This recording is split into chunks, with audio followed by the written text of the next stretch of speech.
Only kind of complaints I would have is it really lacked character development. It was more like a Diesel's 11 than a Fast and Furious 5. Because it had all these people and it tried to give them all equal time. No one really got their development. There's a lot of characters doing a lot of things at once.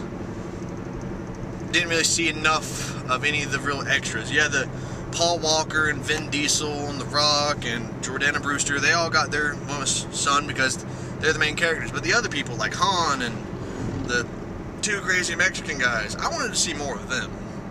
And the sexy, I don't know her name, woman, I want to see a lot more of her.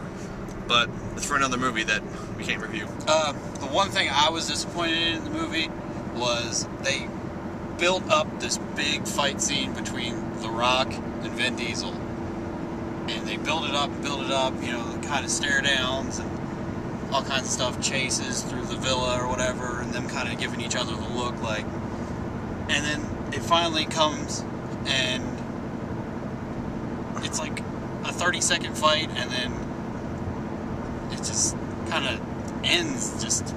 I get what Paul's saying. It's like when you have famous people like Vin Diesel and The Rock who, you know, are known for their action, their burliness, and their fighting abilities. You think a Clash of the Titans like that would just be over the top, you know? I mean, just blows flying, sweat flying everywhere because it's The Rock in this movie, just sweating. But it was lackluster, the fight scene, because you'd expect more from these two heavyweights. I mean, no really other word for them is heavyweights. You know, I could watch those two fight all day, but for the little bit we got, yeah, that was good.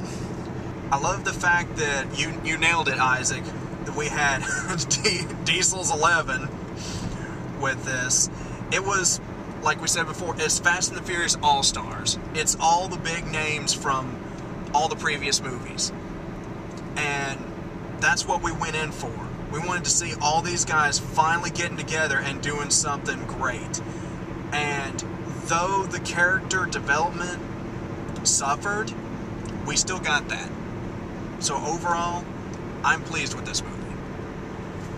For the quiet, emotional scenes, the cameraman could not hold a damn camera to save his life.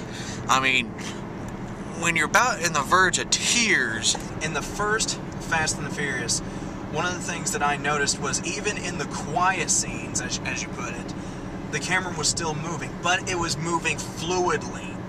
In this, he's exactly right. It wasn't. It was doing precisely this. It was ridiculous. It's like they went all born supremacy on us.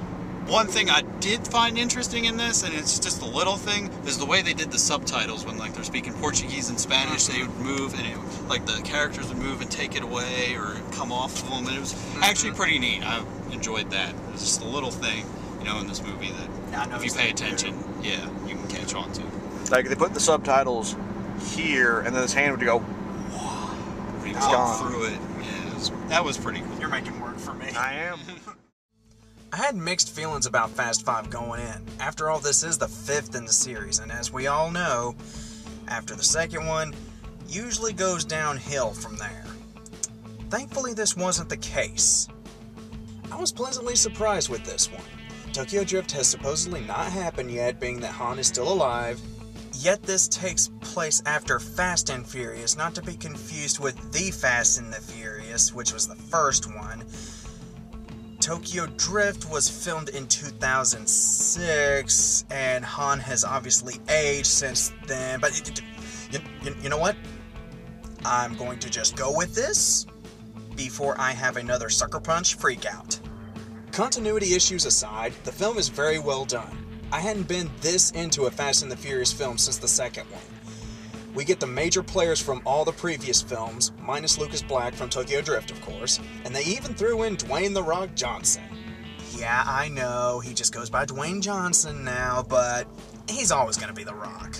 The main cast is kind of hit or miss in their development. Vin Diesel, Paul Walker, and Jordana Brewster get the brunt of it, with some tidbits thrown in here and there for everyone else.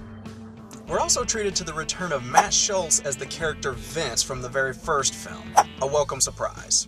This film has much more in common with mainstream action films, only having one or two actual racing scenes, but having multiple car chases, shootouts, and of course, an awesome, if short, fight between Dwayne Johnson and Vin Diesel. From what I understand, the films are trying to focus away from the street racing and transitioning into a more action-based series. If they do produce any more in the series, and they do leave it open for one, this is probably a smart move. I give Fast 5 4 cliff car jumps out of 5. Still fast, still furious, and still worth a watch. This is Justin with On the Road Reviews, and we'll see you in the movie line.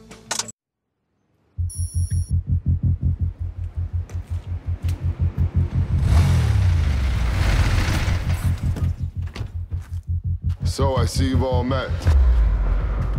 So what's this all about, Dom? Yeah, man, why'd you drag us halfway around the world? Because we got a job. One's a former federal officer, spent 5 years in deep cover. The other one's a professional criminal.